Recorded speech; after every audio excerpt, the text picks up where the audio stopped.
and a plus column.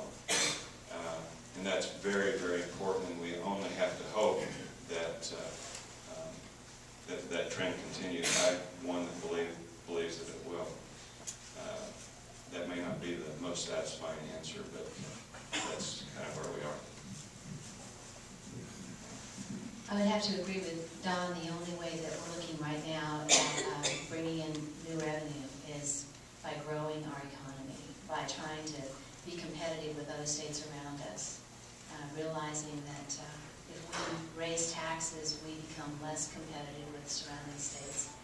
A third of our population lives right along the Missouri border, so if we continue raising sales taxes, we are getting great incentives for individuals to go across the state to do their purchasing, and we end up losing businesses, jobs, and money to Missouri. So I think that we're looking at how we incentivize businesses, how we build up the rural communities again. I think that our governor has really set his priorities in the right direction to help Kansas to become competitive. I certainly agree with my colleagues. The Senate is often described as the warm water of House, and I can tell you there's absolutely no appetite in the Senate for increasing taxes. And I think it's important to remember that last year the legislature passed a 1% sales tax, which was a very large tax increase, generated $300 to $350 million. We would need to increase, if we were not going to cut this year, we would need to increase sales tax by another 2% just to get us out of the deficit that we're in, or $1.50 cents. So I don't know that that's the answer. We are experiencing a little uptick in the economy, and we're all grateful for that. We need to find ways to continue to do that and try to grow ourselves out and get the economy turned back around in Kansas. And when we do that, then we'll end up with more revenue.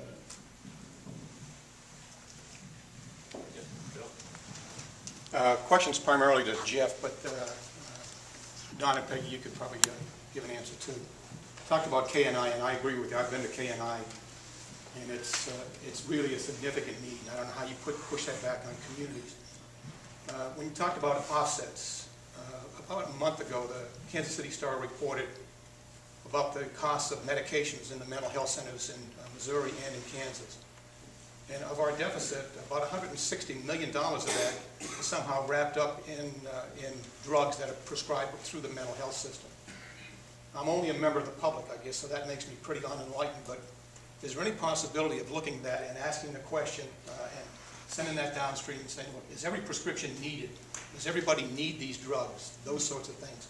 Are there other alternatives that could save money to offset KNI? Because KNI is not, I don't think it's significant, so surely there should be some savings somewhere, but I don't know how that works, whether the drugs are an unfunded thing or if there's a limitation put on it by the legislature. I just don't know. Bill, I'm not sure I can answer your question totally, because I'm not as familiar with the system as I should be. I do know that the governor has taken his main priorities and assigned those to different bodies. And the Senate has been assigned the Capers. Lieutenant Governor Jeff Collier, who is a physician, has been assigned Medicaid, and he is responsible to look at all of the areas of Medicaid and figure out where exactly savings could be made. I'm sure prescription drugs will be looked at. I know there are proposals in the House right now and in the governor's budget that would reduce mental health services, which I think needs to be done very carefully. As Tom and I were discussing before the meeting, that there are a large number of individuals out in the communities right now that need help. And oftentimes when they don't get that help, there are a lot of things that can happen. And quite honestly, a lot of times they end up incarcerated, which ends up costing us more than keeping them in the community with good services. So I can tell you that there is reform being looked at.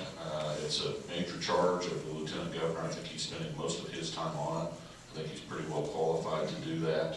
And so I would be looking for recommendations from him sometime later in the session. The KNI budget has been in my committee, and it's something that has been, actually the closure of KNI has been pushed by the Council for Disability Concerns and Internet, which is interesting. I mean, they're both organizations that are supposed to help the disabled, but they've actually been pushing for the closure.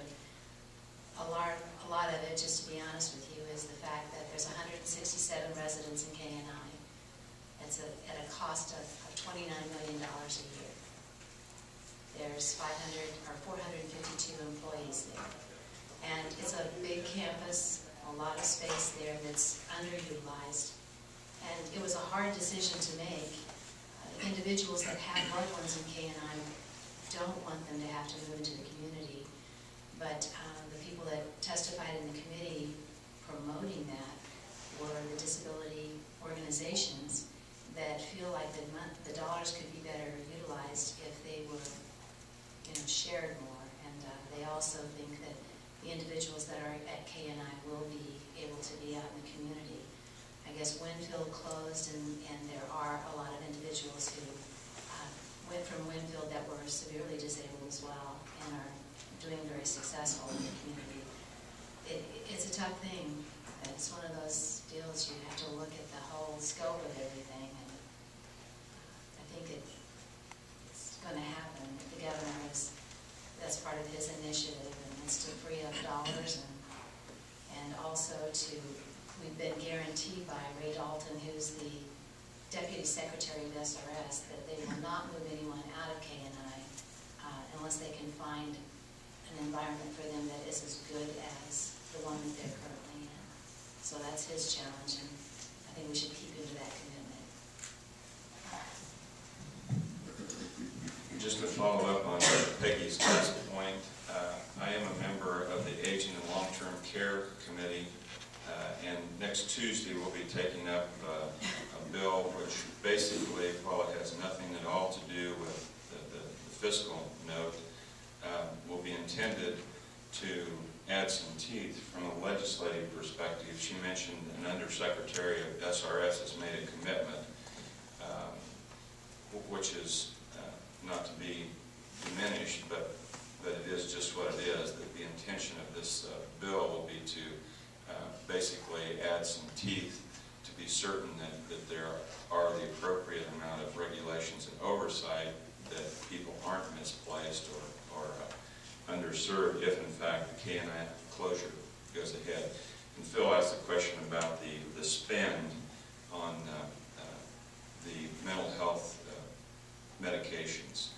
And I stopped and think about this, and I guess I have a perspective that maybe gives me a little bit of insight. 15 years ago, we didn't have any medicine that was effective and safe for atypical psychosis, for people who have profound issues with mental illness and had to be institutionalized, were unable to function. And we got a class of medications, and the first medication in that group, the brand name is Zyprexa. There's Zyprexa, there's Geodon, there's Seroquel, there's now 8 or 10 or 12 medications in that therapeutic category that are very effective. They are the difference between people being institutionalized and people being very productive, high-functioning members of our society. And so grateful for that. But they're very expensive. 15 years ago, we didn't have any medication for Alzheimer's, and now we do. There are several, and we hope for more effective medications, and there's work being done on that. But a big chunk of that $165 million is coming from that group. It'll be wonderful when we start seeing some of those medications go off patent, where there's starting to be some competition. That'll happen within the next couple of years, and it'll be pretty dramatic when it does. There is some savings that can be derived, and now I think the mental health community is largely coming around. Antidepressants are included in that group as well. And when we passed the preferred drug list about 10 years ago, and Senator Barnett was instrumental in leading that effort, and it has saved the state hundreds of millions of dollars in the last 10 years. It's pretty amazing. But mental health, all mental health drugs were excluded from Senator Barnett's legislative initiative. There's one group of drugs, and it's the antidepressants, which are today exempt, and I hope this session we're able to take those off exemption, because there are a number of them that are available generically. There's a lot of competition in that field, and if we had a preferred drug list, we'd be able to save some money. So that's an initiative that we're pursuing.